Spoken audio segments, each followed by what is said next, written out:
Good morning, Ace. It is great to meet you. Good morning. Let's get started right away with this interview.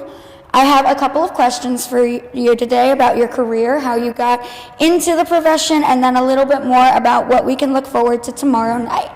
My first question for you is, what got you into professional wrestling? Sure.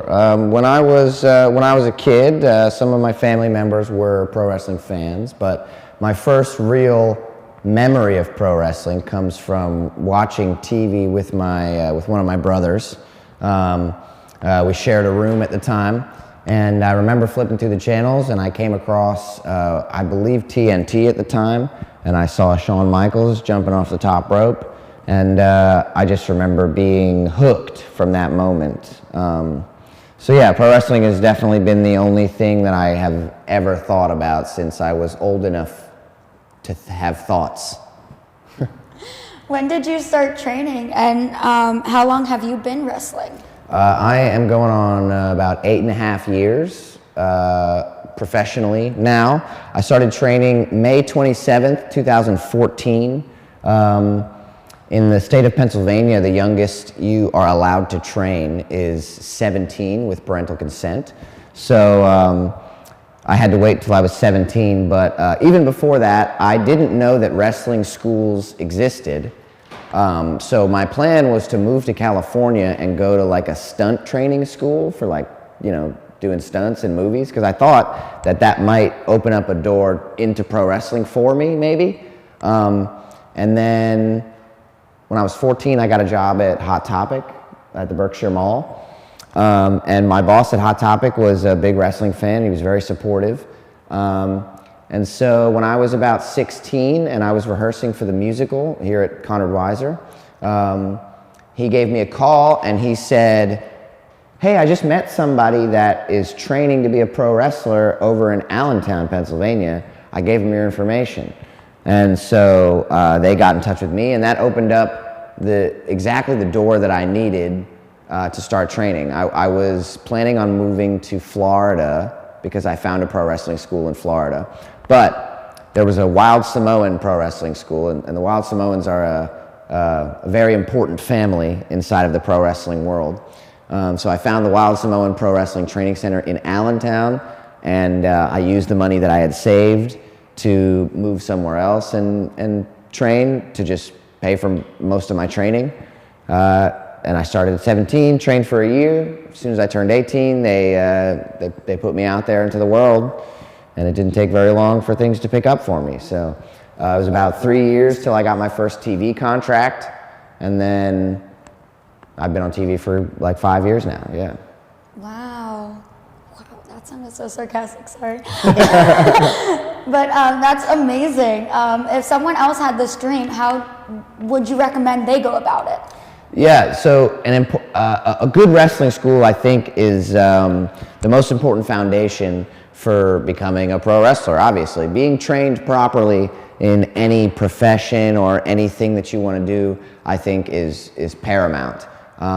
So anybody that wants to be a pro wrestler, I think you got to find a good pro wrestling school first and foremost. You can't just go to whatever wrestling school you find on Google near you, because anybody can open a wrestling school and pretend that they know something.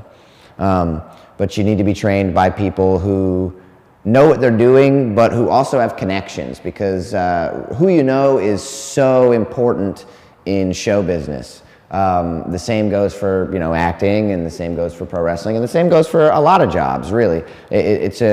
Who you're connected with is very important. So a good foundation in the ring, obviously, so that you don't hurt yourself and hurt somebody else, is most important.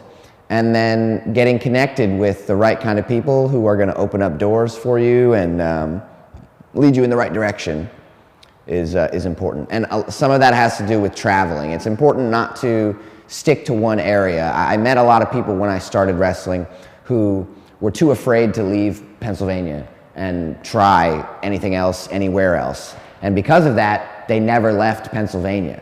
And in a profession like professional wrestling or show business in general, nobody's gonna come and find you.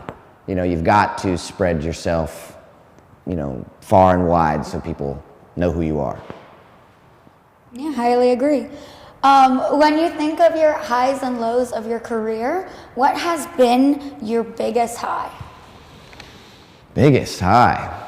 I am fortunate enough to have found a lot of success really quickly in my career. It took me only about 3 years and 3 months to get my first match on WWE. So that's like, in a lot of people's eyes, WWE is the biggest stage that you can be on in the pro wrestling business. And so WWE gave me an opportunity in 2018, and it went great. And they were interested, but I was a little too young, and I was not really interested in joining WWE at that time, because when you're as young as I was, you get mistreated within that system, I think, in a lot of cases, at least based on the people that I had spoken to, having previously gone through it. So that was a huge moment for me, and then 2018 was a big year. I got offers from several different companies for contracts, and ultimately I decided to sign with TNA Impact Wrestling at the end of 2018. And I started in 2019. So debuting for Impact was another huge moment for me at the beginning of 2019. And then it took me only 8 months inside of my Impact Wrestling. I signed for 3 years, so my first deal was 3 years.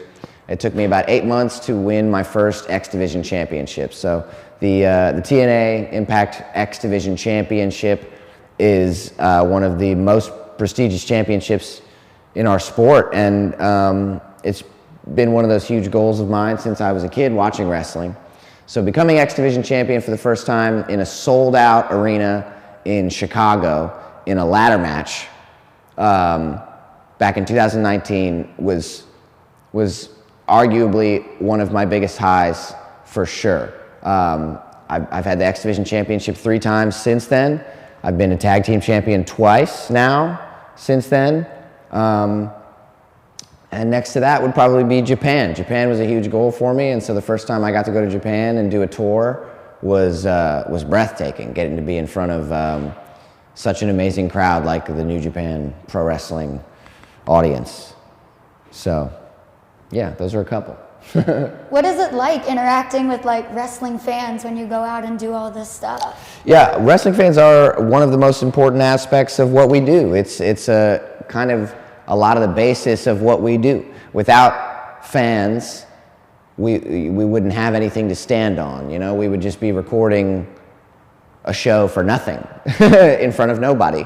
It would never work without the fans. The energy that the people feed us is really, those reactions are kind of what we look for, and also it's part of our job to try and control the audience. So it's really the relationship with the audience, whether it's what they're feeding us or what we're feeding them. The relationship with the audience is one of the most important things of what we do. Actually, it was funny, during COVID, during the quarantine period, my job with Impact Wrestling, we have a television show every week, every Thursday night on Access TV. And during COVID, we didn't want to stop production because we can't just stop the TV show in the middle of everything. So we would have to get tested and go in and film episodes of TV so that they could air throughout the weeks. But we would have to do it in front of no audience, because during the COVID restrictions, nobody was allowed in except for the people that worked there. So we'd all have to get tested, and then we'd film these matches in an empty arena with no sound. And it was one of the most exhausting experiences of my career so far, for me and most of my colleagues as well, because that energy that the fans give us is so important to the feeling that you get inside of the ring. It's really indescribable, but the adrenaline rush and the whole experience of the performance is ruined when there's no audience there. We're just playing around in the ring and nothing. We're getting no feedback and nothing's happening. We don't know if what we're doing is good or if people are enjoying it. We have no immediate feedback. So that's one of the amazing things about pro wrestling, is getting the immediate feedback of an audience. And it differs everywhere you go. Like the Japanese audience is very different from an American audience, and I think that's one of the most interesting things as well, is to learn how different audiences will appreciate you, especially just throughout the United States. Like Southern audiences are going to be different from Northern or Northeastern or whatever, and the crowds in Australia and Europe and Japan have all been different in different ways. So. Because that's also universal with like musicals and show business and everything. Weren't you like a part of the musicals here when you were here at CW? What was like your favorite memory from that? I was. I really enjoyed my time with the musical theater program. So much so that if I had any time to do anything else in my life outside of wrestling right now, it would definitely be musical theater. When I started doing musicals, I think 7th grade, I think I just started doing musicals in 7th grade. Groovy was my first musical with Connor Weiser. I was Swashbuckler, that was my character's name. It really gave me a lot of what I was looking for, because I tried out some sports when I was in middle school, and I just didn't really like organized sports because all I ever wanted to be was a pro wrestler. So once I started finding artistic avenues like the musical and like the television production classes or the graphic design classes, anything I could do to just artistically learn new things and kind of spread myself, and whatever I could do to maybe help me prepare a little bit for what wrestling might throw at me, is kind of what I did. But yeah, let's see. I've done 14 shows in my life, musical or drama shows, and the support I got from them, I think, is probably one of the most important things for me. Was just I was surrounded by people who didn't put limitations on me. I had so many people telling me that being a pro wrestler was silly or unrealistic when I was young, that entering a realm like the musical, where anything is possible and you can be anybody, was so helpful to just cultivating that creative freedom within me. I think Wizard of Oz was one of my favorite shows. That was 9th grade year. Guys and Dolls was great, 10th grade year. And then Titanic was really special my senior year, because that was the last time I was going to be performing on the Connor Weiser stage with my graduating class. And so it was really emotional for us all to be in such an emotional show and be doing it for the last time with each other. Yeah, the musical was just an incredible thing in my life, and that's why I'm coming back to put on this show to raise some money for the musical program. I want to give back a little bit. So, who would you say has been your biggest inspiration throughout all these years? That's a tough one. I have had a lot of really great mentors. As I was saying earlier, it's really important. Who you know is really, really important in something like this. And so a lot of the people that I've had the privilege of learning under have been hugely inspirational to me. Sami Callihan is one of my biggest mentors within pro wrestling. He's done so much for me, and I've lived with him on several occasions. And he's opened up a lot of doors for me and taught me a lot. And now I get to help him train new students at his school in Ohio. So that's incredible. Guys like veterans of the pro wrestling industry, like Tommy Dreamer and Lance Storm and Scott D'Amore, these are all guys that I get to work underneath and learn from in TNA Impact. And I guess outside of pro wrestlers, I would probably say that Arnold Schwarzenegger is a huge inspiration for me. His story, his story of perseverance over everything else, and of visualizing what he wanted and then just making it happen is a lot of what I've done for myself. And so there's many pro wrestlers that I look up to, many people that have inspired me. in many ways within the wrestling industry, but if I had to pick any mainstream inspiration, it would definitely come from an Arnold Schwarzenegger. All right, so going back to you mentioning that you were a Conrad Weiser graduate, what are some things from Conrad Weiser that you miss? Definitely the musical theater program, 100%. Like I said, if I had time for anything else in my life outside of pro wrestling, because it's very time consuming, it would be musical theater. One day I would like to come back to it and experience it again. There are a lot of really unique. I am fortunate enough to have been involved in some very unique experiences in life.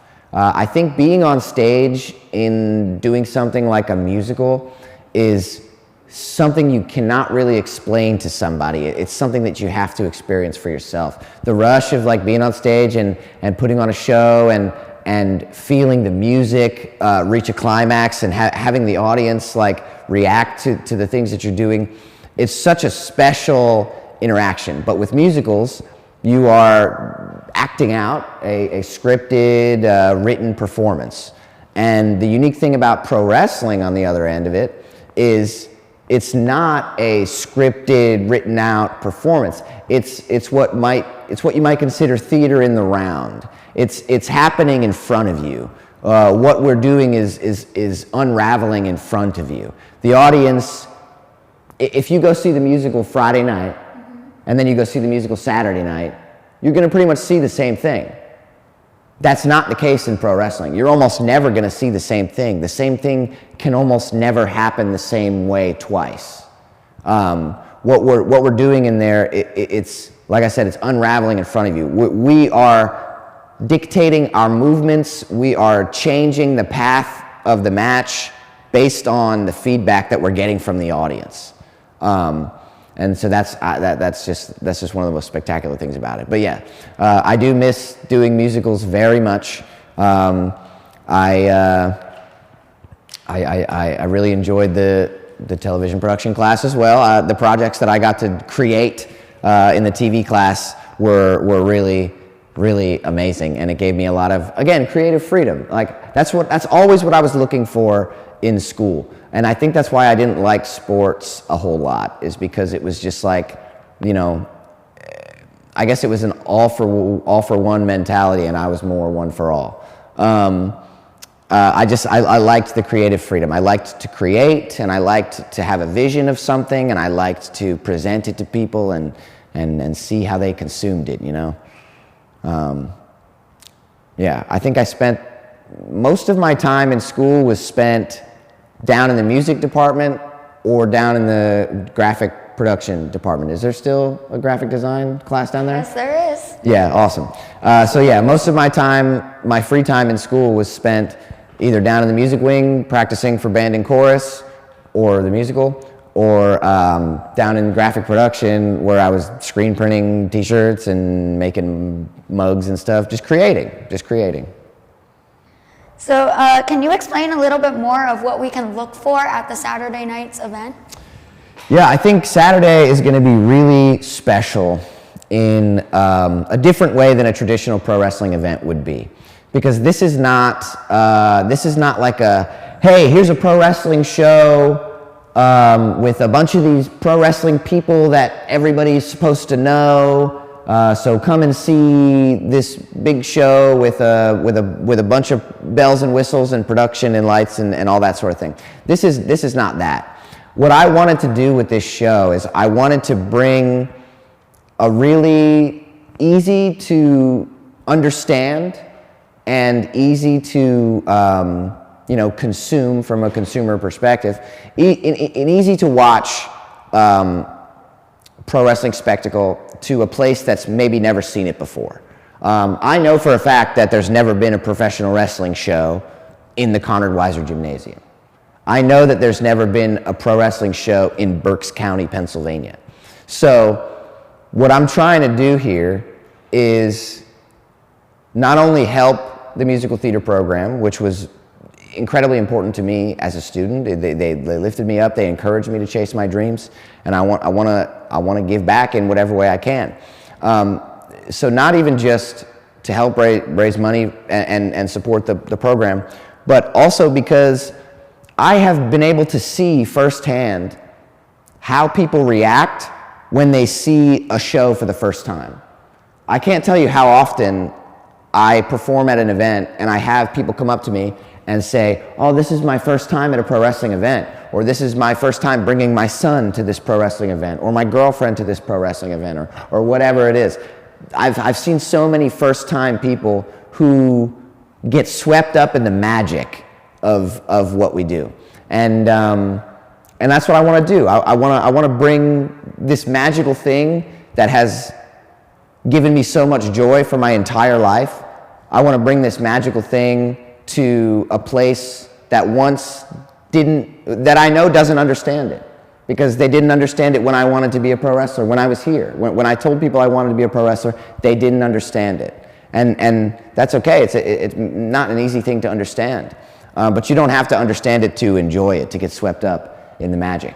So I want to use this opportunity to bring people to the gym who might not be interested in pro wrestling, but are interested in supporting the cause, the musical theater program, or supporting me, or whatever it is. People who are just interested in supporting, but maybe not interested in pro wrestling. I want to bring them to the gym, and I want to prove to them that no dream is too big, no goal is unrealistic, nothing is impossible. There really is boundless potential inside of every single one of us, and it's just a matter of unleashing that potential. So you've mentioned dreams a lot. If you could have one dream wrestling match, who would it be against and why? My number one dream match, I would probably have to say, is Jeff Hardy. Jeff Hardy, he was a huge influence on me as a kid. When I was growing up, I took a long time to hit any sort of growth spurt. I was under 5 foot until I was a 10th grader here at Connor Weiser. So I was always a really short kid with a huge personality, because I had to overcompensate. That was one of the reasons why so many people didn't think that I had the pro wrestling dream in me, because I was so short, because it took me so long to hit a growth spurt. But a guy like Jeff Hardy, watching Jeff Hardy when I was a kid, he was one of those people that kind of proved to me that anybody could do it if they wanted to do it. He was such a different, alternative personality, and the risks that he took were unbelievable, and they were just mind-bending. And so he had a huge influence on me as a kid, and he's still an active performer today. So I think Jeff Hardy would be my number one dream match for certain. Is there anything else you'd like to add before we begin to wrap up the end of this interview? Really, I just hope that people are willing to give this show on Saturday a chance. And I've seen it firsthand. I know for a fact that the people who don't show up to this show on Saturday are going to hear about it on Monday, and they're going to wish they were there.